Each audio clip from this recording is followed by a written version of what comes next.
The oppressive Arizona summer had reached its peak, with the sun beating down mercilessly and the air thick with smoke from the nearby wildfires.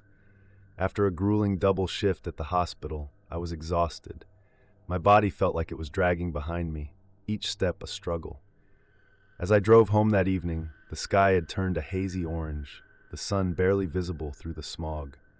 I parked in front of my apartment complex, the engine still humming as it slowly cooled in the relentless heat. It was eerily quiet. Normally, I would hear the faint hum of air conditioners from the neighboring apartments, but today, there was nothing. The power had been cut, one of the many rolling blackouts the city had implemented in a last-ditch effort to prevent the wildfire from spreading. Stepping out of the car, I noticed Carla, my neighbor, standing outside her door. She looked frail, her face pale, her hand clutching her chest as if trying to steady herself. Carla was a middle-aged woman with a quiet demeanor. We had exchanged pleasantries over the years, but we didn't know each other well. Today, however, something was terribly wrong. "Carla, are you okay?" I called, rushing toward her. She looked up at me, her eyes wide with panic. "The power's out. I can't breathe. My inhaler's empty." I cursed under my breath. Carla had asthma, and the heat was suffocating. Without her inhaler, she was in serious trouble. "Stay right here," I said, my voice sharp with urgency. I darted back to my apartment, hoping I had something that could help. I rummaged through the closet and found a portable inhaler I had kept for emergencies. It wasn't much, but it would buy us some time. I sprinted back to Carla's apartment, my heart pounding. By the time I got back, Carla's condition had worsened. Her breaths were shallow, her skin clammy. I quickly helped her take a puff from the inhaler, and after a tense moment, I saw her breathing start to ease. Her face, once flush with panic, now showed signs of relief. "Thank you," she whispered, her voice weak. But I knew this was only a temporary fix. The inhaler wouldn't last long. I needed to get her to the hospital, fast. I grabbed my phone to call 911, but there was no signal. The line was dead. Panic rose in my chest. Without the ability to reach emergency services, I had no choice but to transport her myself. "We have to go, now," I said, helping her to her feet and guiding her to the car. I secured Carla in the passenger seat, the portable inhaler wedged beside her. The heat in the car was stifling, but it was better than being outside in the open air. As I pulled out of the parking lot, I expected to encounter the usual hustle and bustle of city traffic. But there was nothing normal about this day. The streets were eerily quiet at first, but as I approached the main road, the scene unfolded before me like a nightmare. Cars were at a standstill, with drivers frantically honking and shouting. Some were trying to escape the advancing wildfire, others simply trying to find places with power to cool down. The heat inside the car was unbearable, and Carla's breathing became more erratic by the minute. I needed to find a way out of this madness, but the gridlocked roads made it nearly impossible. Then up ahead, I spotted a small, independent motel. Its neon sign flickered faintly, but it was the only light in the otherwise desolate street. I swerved into the parking lot, desperate for some kind of refuge. Inside, the air was marginally cooler, thanks to a backup generator the motel had running. A few scattered guests sat in the lobby, looking just as exhausted and frazzled as I felt.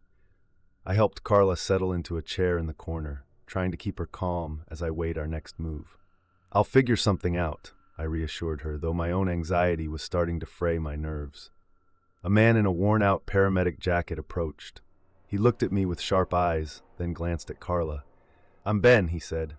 "I'm off duty, but I'm staying here until the storm blows over. You need help?" I nodded gratefully.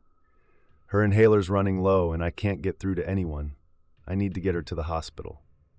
Ben knelt down beside Carla, checking her vitals and making quick assessments. "I'll keep her stable for now. We need to get you both somewhere safe," he said, his tone steady but laced with urgency. We barely had time to discuss the next move when the worst possible thing happened. The backup generator failed. The comforting hum of the air conditioning sputtered out, and within minutes, the temperature in the motel lobby began to rise again, thick and stifling. Carla's face flushed with distress, her breathing shallow and rapid.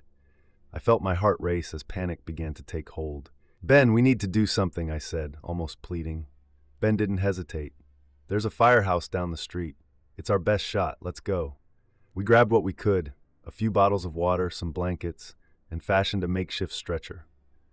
I helped Ben lift Carla, and together we made our way back out into the blistering heat. Every step felt like a battle against time. The flames from the wildfire were now visible on the horizon, casting an eerie orange glow over the city. The streets were deserted, the only sounds being the crackling of nearby fires and the harsh sound of our labored breathing. After what felt like an eternity, we reached the firehouse, but the doors were locked. My stomach dropped, but then a firefighter appeared at a side window, his eyes hidden behind a mask. "What's going on?" he shouted over the noise. "Please, she's in bad shape. We need help," I said urgently. He nodded and quickly unlocked the door. Inside, the firehouse was cooler, and there was still power from their generator. Ben and I worked together, using the supplies we found to stabilize Carla. Outside, the sky was filled with ash and the fire was getting closer, but inside the firehouse we managed to keep Carla alive. Hours later, emergency services arrived. Carla was stable enough to be transferred to the hospital, and I knew she would recover. As I stood outside the firehouse watching the flames inch closer to the city, I felt a strange mix of exhaustion and hope. The fire had taken so much, but it hadn't taken everything. In the face of devastation, we had found the will to fight, and in each other, we had found the strength to keep going. In the end, when the world seemed consumed by darkness, it was the light of human connection that shone the brightest. It was a night like any other, dark, quiet, and cold. The kind of cold that cuts through your clothes and sinks into your bones. I had just finished my late shift at the warehouse, the kind of shift that stretches on forever. By the time I got home, it was nearly 2 a.m. The house was dark, almost eerily so. My wife, Sarah, had a late shift at the hospital and wouldn't be back until the early hours, so I had the place to myself. I fumbled with the keys as I unlocked the door, the sound of the metal against the lock echoing in the stillness. I stepped inside, the warmth of the house almost too much after the freezing night air. The silence hit me immediately, a silence I wasn't used to when Sarah was home. She usually had music playing or the TV on, but tonight there was nothing, just the distant hum of the fridge. I tossed my keys onto the entry table and headed for the kitchen, hoping to make myself a quick snack. But as soon as I entered the room, I noticed something. The back door, our rarely used back door, was wide open. My heart dropped. I didn't remember leaving it open. I rushed to the door, stepping outside into the backyard, and the chill hit me harder than before. The wind was picking up, but it wasn't that made me nervous. It was the fact that the door was ajar, despite the fact that we always locked it. I scanned the yard quickly. Nothing seemed out of place. The garden was undisturbed, the trees swayed in the breeze, and the shed in the corner stood quiet. But as I turned back toward the house, I saw something that made my blood run cold. The window of the living room, which overlooked the backyard, was cracked slightly open. I was sure it had been shut when I left that morning. I rushed back inside, my hands shaking. My phone was on the kitchen counter. I grabbed it, about to dial Sarah, but the thought of scaring her with my panic held me back. Instead, I tried to calm myself, telling myself it was nothing. Maybe the wind had blown the door open, but the hairs on the back of my neck refused to lie down. I walked through the house, checking each room. The doors were locked, the blinds were drawn, everything was as it should be, except for that damn door. I couldn't shake the feeling that something was wrong. In the living room, I sat on the couch and tried to distract myself, scrolling aimlessly on my phone. But even the dim glow of the screen couldn't drown out the nagging feeling in the back of my mind. I knew something was off, but I couldn't pinpoint it. My thoughts were interrupted by a sudden loud thud from upstairs. I froze. The house was silent again. Then another thud, this time followed by the creak of floorboards. I didn't move, my heart racing in my chest. Someone was upstairs. I could feel the adrenaline hit me like a punch in the gut. For a second I was paralyzed, the quiet upstairs seeming to stretch on forever. Whoever it was, they were still up there. I stood up and slowly made my way toward the staircase. The creaking sound continued, followed by more shuffling.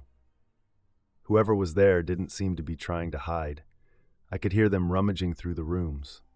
What the hell were they looking for? My phone buzzed in my pocket, making me jump. It was a text from Sarah. On my way home, be there in 20. I didn't have time to explain. The urgency to act was overwhelming. I quickly put the phone on silent and crept up the stairs as quietly as I could. The hallway was dark and I couldn't hear anything now. My mind was racing. Should I confront them? Should I run? But there was no time to make a decision. I had to protect Sarah. I reached the top of the stairs and tiptoed to our bedroom door. The handle was slightly turned, but the door was ajar. I leaned against the wall, trying to steady my breathing. I could see the faint shadow of movement inside. Someone was in there. My heart was pounding in my chest as I quietly pushed the door open, just enough to peek inside. The silhouette of a person was standing by the window, their back turned. A man wearing a dark jacket was rummaging through the drawers. I took a step back, my mind racing. What should I do? Should I shout for him to leave? Should I call the police? The man shifted, his body blocking the window, and I could see the faint glint of something in his hand, a knife. My stomach dropped. He wasn't just here to steal things, he was dangerous. I backed away as quietly as I could, trying not to make a sound. I reached for my phone again, my hands trembling as I dialed the police. But just as I hit call, I heard another sound. Sarah's car pulling into the driveway. I could hear the man moving again, the scrape of his boots against the wooden floor. I had to stop him. There was no time for anything else. I ran down the stairs, my mind clouded with panic. The back door was still open, and I knew I had to get Sarah to safety, quick. I sprinted to the door and slammed it shut behind me, looking out into the backyard. The yard was still quiet, the trees swaying gently in the wind. But then I heard the faint sound of a car door slamming. My breath caught in my throat as I turned back to the house. Sarah was getting out of her car. Without thinking, I ran toward her, grabbing her by the arm and pulling her toward the back gate. "We have to go, now," I whispered urgently, my voice barely a breath in the cold night air. "What's going on? What is it?" Sarah asked, her voice thick. "Just trust me." I led her through the gate into the alley behind our house. My heart was still racing. We couldn't go back inside, not with that man in there. As we hid behind the fence, waiting for the police, I thought of how much worse it could have been. The intruder hadn't just been after valuables. He had been after something far more sinister. Something I couldn't quite put into words. When the police arrived, the intruder was gone. No sign of him, not even a footprint. It was as though he had vanished into thin air. But the damage had been done. My sense of security had been shattered. We never found out who he was or why he came. But that night changed everything. The quiet was gone, replaced by a fear that lingered in every corner of our home. We had security installed the next day, but no amount of locks or cameras would ever erase this feeling. Even now, I can't shake the memory of that night. Every creak in the floorboards, every gust of wind that rattles the windows, it all brings me back to that moment when I realized that everything I thought I knew was a lie. And sometimes that's the scariest part of all. It was the kind of evening where the silence felt thick, almost suffocating. The blackout had hit earlier, and I was stuck in my apartment, the only light coming from a flickering candle I'd lit in the kitchen. The power was out, and everything felt strangely still, like the world outside had stopped moving. I decided to take a walk, thinking the fresh air might clear my head.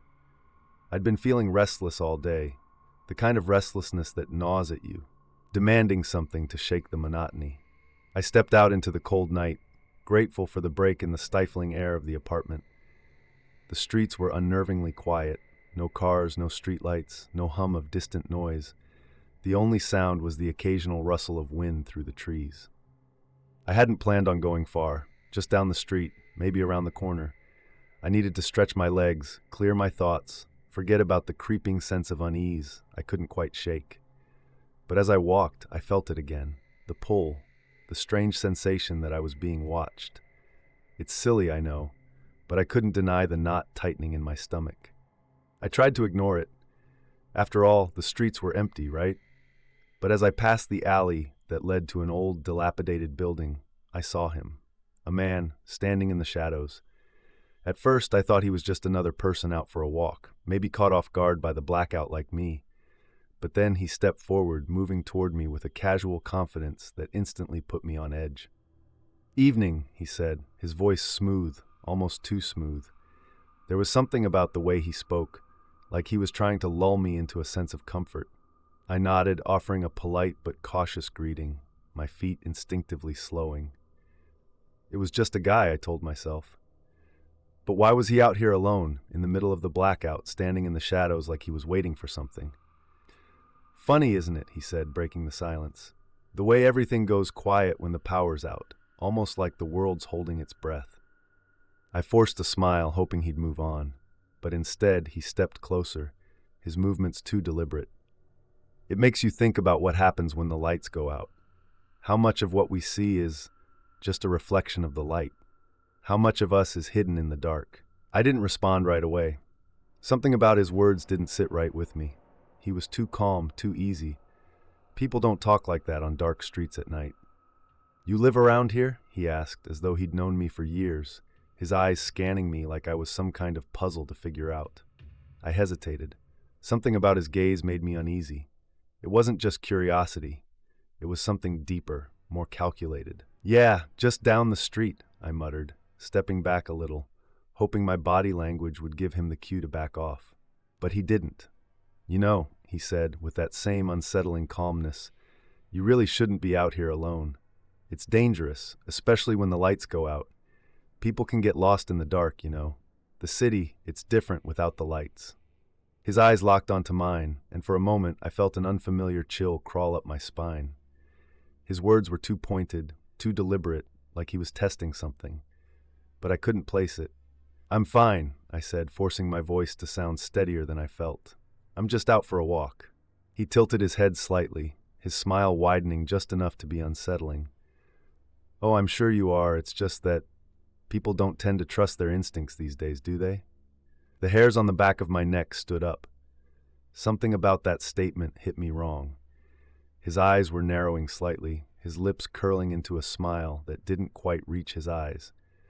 I couldn't tell if he was trying to be friendly or if there was something darker beneath it. "Instincts?" I asked, more to break the silence than anything else. "Yeah," he continued, taking a step closer, his voice lowering. "You know your gut feeling when something's wrong. Most people ignore it. They keep walking, keep talking, keep pretending that everything's fine. But it's not, is it?" He was so close now that I could feel the air shift between us. I tried to back away, but my feet felt rooted to the ground. I was too aware of how alone we were, of how the streetlights weren't coming back on anytime soon. "You're not going to keep pretending everything's fine, are you?" he asked, his gaze hardening, as if daring me to deny it. My breath caught in my throat. Every part of me screamed to turn and run, but my body just wouldn't obey. Suddenly, as if realizing he'd pushed me too far, the man pulled back, a strange, knowing smile crossing his face. "Well, I suppose you've got it under control. I just wanted to make sure you were thinking clearly." Before I could say anything, he turned and walked off without another word, disappearing into the darkness with a strange calmness. I stood there for a long time, the unsettling weight of the encounter hanging over me like a cloud. What had just happened? Why did I feel so off? As I slowly made my way back home, I couldn't stop replaying the exchange in my mind. I kept thinking about what he'd said, how he'd tried to push me, manipulate me, like he was testing me. I should have trusted my instincts then. Should have walked away, should have called for help, but I didn't. And now I couldn't shake the feeling that I had narrowly escaped something dangerous. Later that night, as I sat in the dark, the silence pressing in, I realized just how foolish I'd been. I'd ignored the signs, let myself be charmed by a stranger in the dark. I should have trusted my gut. It had warned me. Next time, I wouldn't make the same mistake.